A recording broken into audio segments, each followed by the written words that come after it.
Hey friends, I wanted to talk about, for a little change of pace, talk about vulnerability and some lessons that I've learned in real estate and life in general that explains the other side of it too, because Instagram and Facebook only show the glorious side.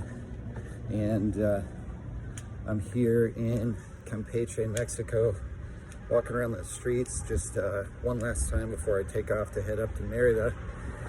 And I got a couple days before I fly out. So I wanted to just share with you, I have not always had huge wins in real estate. I've not always had wins at all.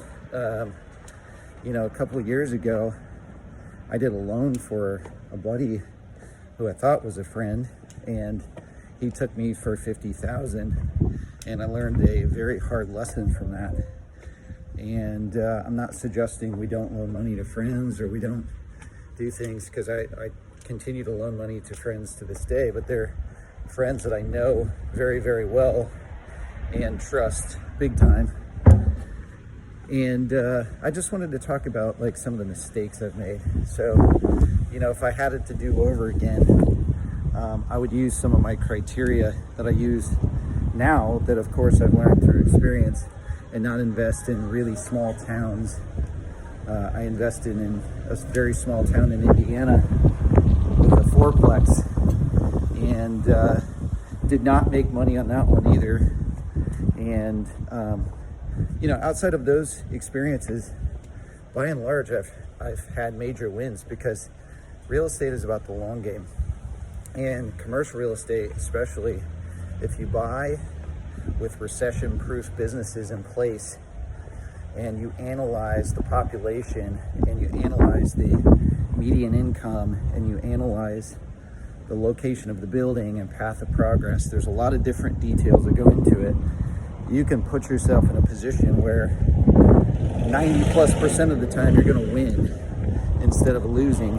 But I had to learn those lessons to learn what not to do and how to teach other people what not to do. And we help other people fold time by learning from our mistakes. So I just wanted to share some vulnerability, and also just share with you guys, fear is real.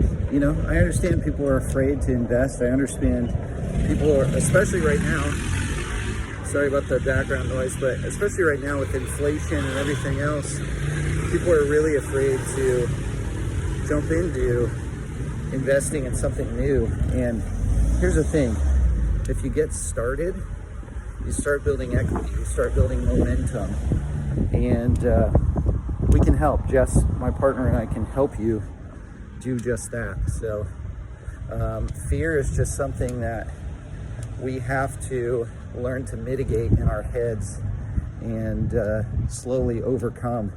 And the more we overcome those fears, the more our comfort zone grows. And I used to be scared of traveling alone. Luckily, I have a very understanding wife that knows that I love to explore, and I love history, and I love to explore other cultures and Mayan culture and colonial cities in Mexico. But it wasn't always the case that I love to travel alone. It's a comfort zone thing that I grew. So I hope this inspires some of you. If so, comment below, let me know. And everybody have a great day.